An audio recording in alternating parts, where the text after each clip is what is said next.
Hi guys, this is Creepypasta Storytime. I hope you like this. Bye.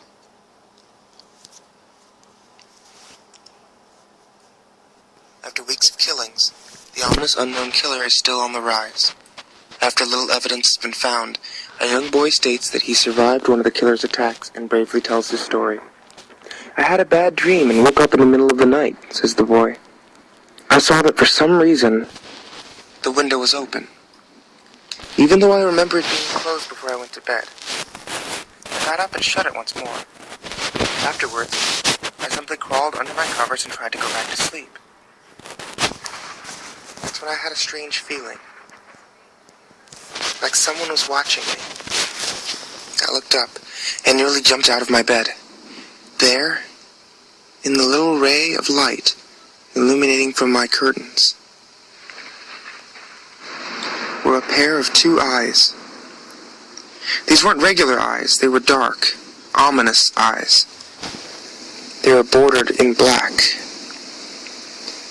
and just plain out terrified me. That's when I saw his mouth, a long, horrendous smile that made every hair on my body stand up. The figure stood there, watching me.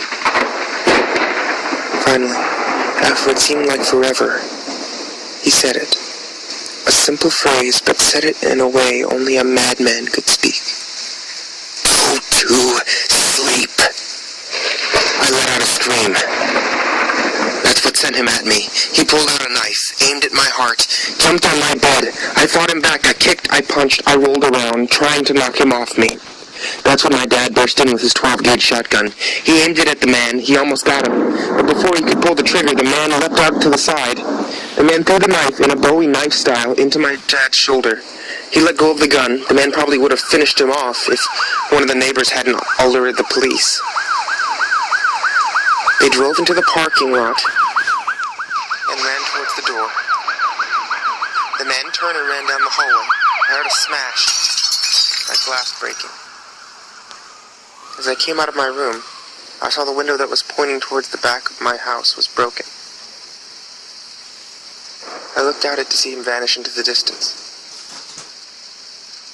I can tell you one thing. I'll never forget that face. Those cold, evil eyes. That psychotic smile. They'll never leave my head.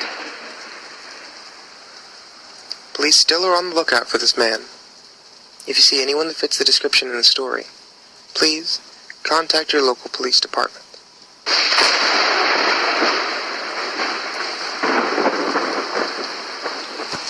Jeff and his family had moved into the new neighborhood. His dad had gotten a promotion at work, and they thought it would be best to live in one of those fancy neighborhoods. Jeff and his brother Lou couldn't complain, though. A new, better house. What was not to love? As they were getting unpacked, one of their neighbors came by. "Hello," she said. "I'm Barbara. I live across the street from you. Well, I just wanted to introduce myself and to introduce my son." She turned around and called her son over. "Billy, these are our new neighbors." Billy said hi and ran back to play in his yard. "Well," said Jeff's mom, "I'm Margaret. This is my husband Peter, and our two sons Jeff and Lou." They each introduced themselves, and Barbara invited them to her son's birthday. Jeff and his brother were about to object when their mother said that they would love to. Jeff went up to his mom. "Mom, why did you invite us to some kid's party? If they haven't noticed, I'm not some dumb kid." "Jeff," says his mom, "we just moved here. We should show that we want to spend time with our neighbors. Now we're going to that party, and that's final." Jeff started to talk, but stopped himself, knowing that he can't do anything. Whenever his mom says something, it's final. He walks up to his room and plops down on his bed. He sits there looking at the ceiling when suddenly he gets a weird feeling. Not so much a pain, but a weird feeling. He dismisses it as if some random feeling. He hears his mom calling him down to get his stuff, and he walks down to get it. The next day, Jeff walked down the stairs to get breakfast and get ready for school. As he sat there, eating his breakfast, he once again got that feeling. This time it was stronger. gave him a slight tugging pain. He once again dismissed it. As he and Lou finished breakfast, they walked down to the bus stop. They sat there waiting for the bus, and then, all of a sudden, some kid on a skateboard jumps over them, only inches above their laps. They both jump back in surprise. "Hey, what the hell, kid?" The kid landed and turned back to them. He kicked his skateboard up and caught it with his hand. He wears an Aeropostale shirt and ripped blue jeans. "Well, well, well, looks like we got some new meat." Suddenly 2 other kids appeared. One is super skinny and the other is huge. "Well, since you're new here, I'd like to introduce ourselves. Over there's Keith." Jeff and Lou look at the skinny kid. He has a dopey face that you would expect a sidekick to have. "He's Troy." They look over at the fat kid. Talk about a tub of lard. This kid looks like he hadn't exercised since he was crawling. "And I," says the kid, "am Randy." Now, for all the kids in this neighborhood, there's a small price of bus fare, if you catch my drift. Lou stands up, ready to punch the light out of the kid's eyes, when his 2 friends pull a knife up at him. "I had hoped you'd be more cooperative, but it seems we must do things the hard way." The kid walks up to Lou and takes his wallet out of his pocket. Jeff gets that feeling again.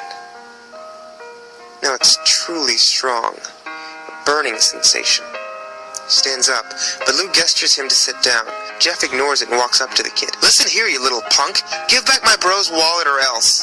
Randy puts the wallet in his pocket and pulls a knife. "Oh? And what you gonna do?" Just as he finishes his sentence, Jeff pops the kid in the nose. Kid reaches for his face. Jeff grabs the kid's wrist and breaks it. Randy screams and Jeff grabs the knife from his hand.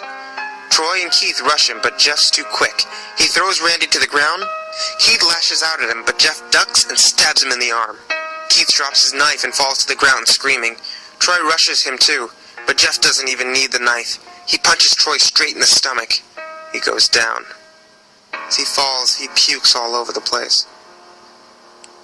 Lou can do nothing but look in amazement at Jeff. "Jeff, how did you..." That's all he says. They see the bus coming and know they'd be blamed for the whole thing, so they start running as fast as they can. As they run, they look back and see the bus driver rushing over to Randy and them. As Jeff and Lou make it to school, they don't dare tell what happens. All they do is sit and listen.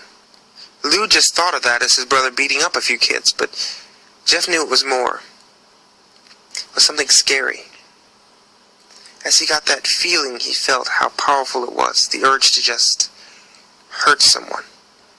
He didn't like how it sounded, but he couldn't help but feel happy. He felt that strange feeling go away and stay away for the entire day of school, even as he walked home due to the whole thing near the bus stop. And how now he probably wouldn't be taking the bus anymore. He felt happy. When he got home, his parents asked him how his day was. He says, in a somewhat ominous voice, "It was a wonderful day."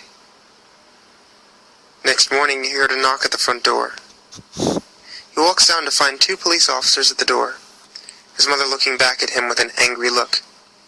"Jeff, these officers tell me that you attacked 3 kids, that it wasn't a regular fight, and that they were stabbed?" "Stabbed, son." Jeff's gaze fell to the floor, showing his mother that it was true.